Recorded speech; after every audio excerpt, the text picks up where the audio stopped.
For 20 years, she believed she was married to the man of her dreams, a pastor, a leader, a husband she trusted with her life. But one secret hid behind closed doors, a secret so shocking it shattered everything she thought was real. When the truth finally came out, she did not just feel betrayed, she felt destroyed. And that destruction led to blood.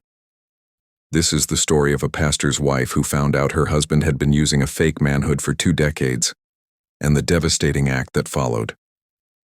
Welcome to Dark Motives, the place where we uncover the darkest truths hidden behind closed doors. If you love true crime stories that keep you on the edge, make sure you hit that subscribe button right now and turn on notifications so you never miss a case. Your support helps us bring more shocking stories like this one. And while you are here, drop a comment below and tell us where you are watching from. We always love seeing how far our community reaches across the world. Stay with us until the end of this case because you will not believe how the story unfolds. In the heart of Atlanta, Georgia, Pastor Michael and his wife Clara were seen as the perfect couple.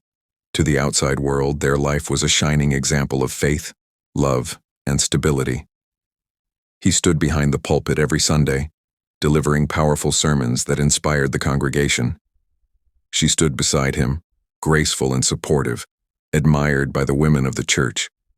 Together, they looked like a match made in heaven. Neighbors would often say they were the couple everyone wanted to be. They lived in a modest but beautiful home, just a few blocks away from the church. Children from the community played in their yard, and families came over for prayer meetings and dinners. From the choir members to the elders, everyone believed their marriage was unshakable. But behind the smiles and the polished Sunday appearances, there was a truth hidden in plain sight, a truth Clara herself could not even put into words. From the beginning, Clara noticed small details that felt unusual, but she convinced herself they were nothing. Michael was a respected man of God, and questioning him felt like questioning the foundation of her faith. Still, the doubts lingered in the back of her mind. At night, intimacy always followed a strict pattern. Michael would insist on turning off the lights completely, never allowing even the faintest glow to remain in the room.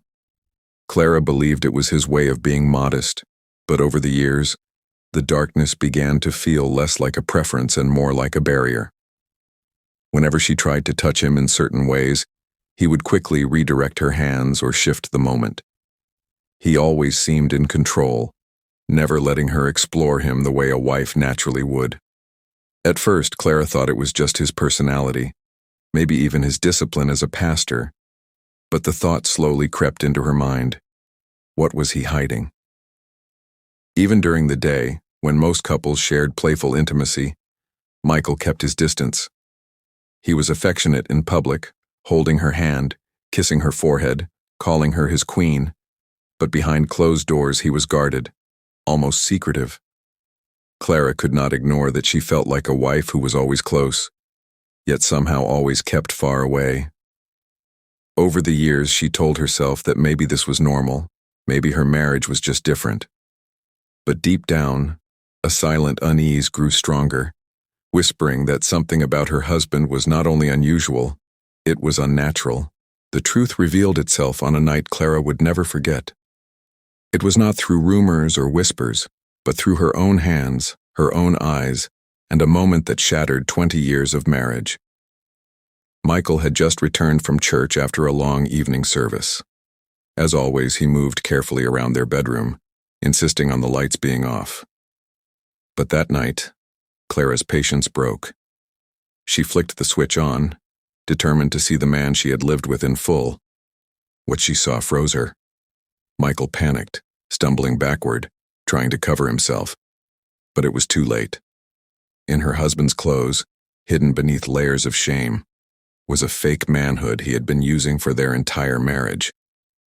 Clara's heart raced as confusion and betrayal clashed in her chest.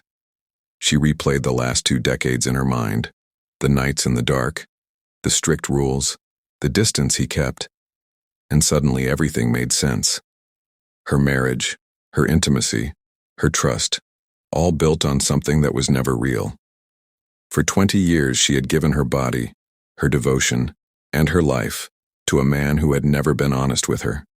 In that instant, Clara was not only heartbroken, she was enraged.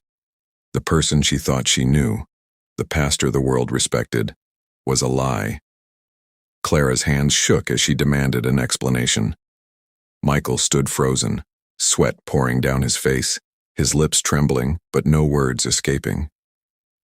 For the first time in their marriage, the pastor who always had an answer for everything, who always spoke with authority, was speechless. She shouted at him, her voice breaking with anger and pain. How could he deceive her for so long? How could he stand before the church preaching truth while lying to the woman he vowed to love and honor? Every word she hurled at him carried 20 years of betrayal. Michael finally broke down, begging her to understand. He claimed he had been ashamed of his condition since he was young, terrified of being rejected, terrified of being exposed. He admitted that marrying her was his way of proving he could still have a normal life, even if it was built on a secret. But Clara's tears burned with rage. She told him he had stolen her youth, her trust, and her dignity. She reminded him of the countless times she had defended him, the way she had believed in him, only to learn that everything was built on lies. Their voices echoed through the house that night. Clara's sobs filled the walls, while Michael's pleas fell flat, empty against the storm of truth. For Clara, this was not just a betrayal of marriage. It was the destruction of her entire identity as a wife, a partner, and a believer in the man she thought she knew. To the people of Atlanta, Pastor Michael was more than a preacher. He was a pillar of hope. Every Sunday, the church filled with families eager to hear his words. He spoke with passion, with conviction, with a presence that made people believe he was touched by God. Men sought his advice on marriage, women praised him as the model husband, and young people looked up to him as a father figure. In community gatherings, Clara was often introduced as the lucky wife who had found herself a man of faith and integrity.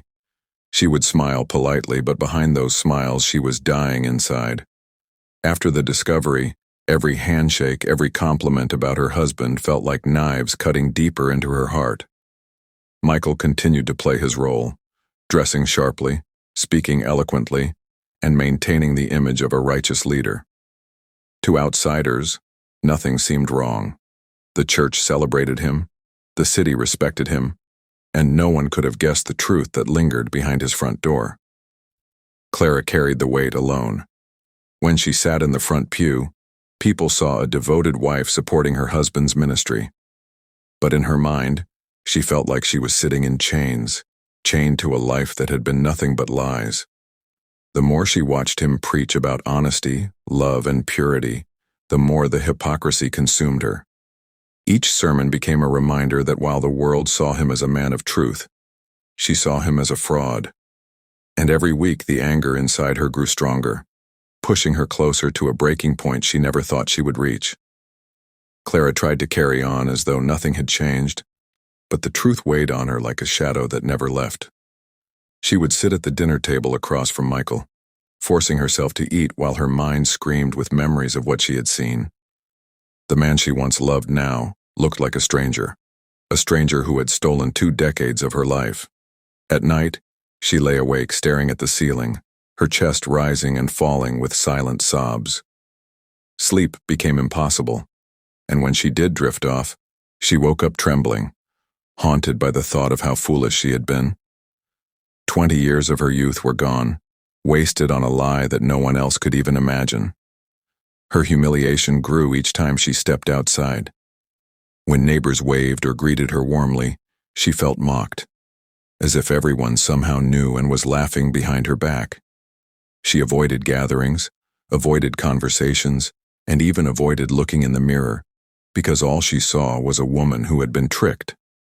Inside her heart, love had turned to hate. Respect had turned to disgust. The thought of standing beside Michael in church, listening to him preach about integrity, felt unbearable. She could no longer separate the man from the mask, and the bitterness consumed every part of her being. Clara's mind spiraled between betrayal and rage, shame and despair. Each day she sank deeper into a storm of emotions, until one night, Staring into the darkness of their bedroom, she whispered to herself words she had never imagined saying. She was done being the victim, and soon, Michael would pay for what he had done. It happened on a humid summer night in Atlanta.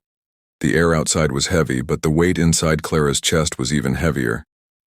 Michael had fallen asleep after another long day at church, unaware that his wife was sitting wide awake, staring at him with eyes that no longer held love.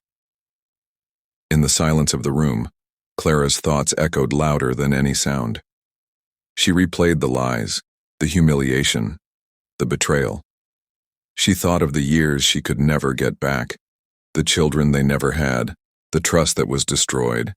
Every second fueled a fire that burned hotter in her veins. Slowly, she rose from the bed and walked into the kitchen. Her hands trembled as she opened a drawer and pulled out a knife. The blade gleamed under the faint kitchen light, cold and merciless. She held it tight, her heart pounding so loud she could hear it in her ears. When she returned to the bedroom, Michael was still asleep, breathing steadily, unaware of the storm about to strike. Clara stood over him, her body shaking, her breath shallow. For a moment she hesitated, tears streaming down her face. But in her mind, there was no going back. She felt trapped, humiliated, destroyed, and this was the only way she believed she could take control again. The room erupted with screams and chaos as Clara brought the blade down. Michael woke in terror, trying to defend himself, but her rage was too strong. The night that began in silence ended in horror, as years of deception spilled out in blood across their bedroom floor. The neighbors were the first to hear the screams. Some thought it was just another heated argument. But when the noise stopped suddenly and the silence returned, an uneasy chill spread through the block. It was not until the flashing lights of police cars painted the quiet street that everyone realized something unthinkable had happened inside the pastor's home. Officers entered the house and were met with a scene that left them frozen. Michael lay motionless on the bed, his blood staining the sheets, while Clara sat on the floor, her nightgown soaked, the knife still resting at her side. She did not resist. She did not cry. She simply whispered the same words over and over again. He lied to me. He lied to me for 20 years. News of the crime spread across Atlanta like wildfire. Parishioners who once filled the church pews with admiration now stood in disbelief outside the police station. How could a pastor's home become a crime scene? How could the man they trusted as a spiritual leader hide such a secret? And how could his wife reach the point of murder? The investigation uncovered the shocking details, and every revelation only deepened the sense of betrayal among the congregation. Some defended Michael, saying no secret justified his death. Others whispered that Clara had been pushed too far, that no woman should have to live under such deception. The church, once united, was suddenly divided, broken by the scandal. When Clara stood in court, her face carried the weight of both guilt and sorrow. She admitted what she had done, but her voice trembled as she described the years of humiliation and betrayal that drove her to it. The courtroom listened in stunned silence, torn between seeing her as a murderer or as a woman who had been trapped in a life built on lies. The case of Pastor Michael and his wife Clara remains one of the most disturbing tragedies to ever emerge from Atlanta. What seemed like a perfect marriage, what looked like a shining example to the community, was in reality a house built on secrets and lies. And in the end, those lies cost a man his life and a woman her freedom. Clara's story forces us to ask questions that are not easy to answer. Can betrayal ever justify murder? Can humiliation truly push someone to cross the line between pain and violence? Or was Clara's act a moment of madness, a breaking point that no one saw coming? Even today, people still argue about where the blame lies. Was Michael the deceiver who created the storm? Or was Clara the one who chose to let rage guide her hand? The truth is painful, but what cannot be denied is that 2 lives were destroyed that night, and a community still struggles with the scars. What do you think about this case? Was Clara pushed beyond human limits, or did she choose the unthinkable when she had other options? Drop your thoughts in the comments. We want to hear what you believe about this shocking story. And before you go, Make sure you subscribe to Dark Motives so you never miss more cases like this one. Turn on the notification bell, like this video, and join our growing community of viewers from around the world who want the truth behind the darkest motives of the human mind.